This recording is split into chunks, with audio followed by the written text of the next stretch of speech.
ఇప్పుడు random blood sugar, semen analysis, diagnostic tests పై 50% discount, ఉచిత IUI మరియు IVF కన్సల్టేషన్, ఉచిత అల్ట్రాసౌండ్ స్కానింగ్ అందిస్తున్నారు. 49 అంటే సంతానం, 49 అంటే సంతోషం. కర్నూలు పార్లమెంట్ స్థానం కనుక చూసుకుంటే ఉన్నటువంటి 7 స్థానాల్లో ఎక్కువగా వైసీపీ పార్టీ అలాగే కనబడుతుంది. ఒక కర్నూలు అయితే తెలుగుదేశం జనసేన చూపిస్తుంది. రాయలసీమలో ఉన్నటువంటి కాన్స్టిట్యున్సీలో last time YSR Congress party దాదాపుగా క్లీన్ స్వీప్ చేసేసింది. టీడీపీ ఎక్కడా పెద్దగా లేదు.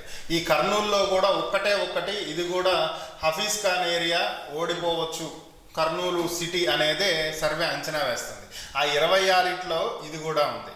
సో అందుకనే ఇక్కడ ఆయన ఓడిపోయి టీడీపీ గెలవచ్చు అనేది ఒక అంచనా.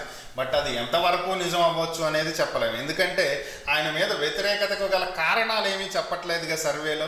ఈ కారణాల వల్ల ఈ ఎమ్మెల్యే వ్యతిరేకత ఎదుర్కొంటున్నాడు అనేది ఎక్కడ మెన్షన్ చేయలేదు. అవి చూస్తే మనం ఏదైనా క్లారిటీగా చెప్పడానికి అవకాశం ఉంటుంది. ఈ రాయలసీమలో నారా లోకేష్ గారు పార్లమెంట్ అది యువగళం పాదయాత్ర చాలా బాగా ఎక్కువగా చేశారు. అయినా కూడా ప్రభావం ఏం చూపించట్లేదు అంటారైతే. చంద్రబాబు గారు కూడా తిరిగారు రాయలసీమలో. ఏమైనా ఉపయోగం ఉందా? మరి చంద్రబాబునే పట్టించుకున్న వాళ్ళు లోకేష్ని పట్టించుకుంటారా? అంతే.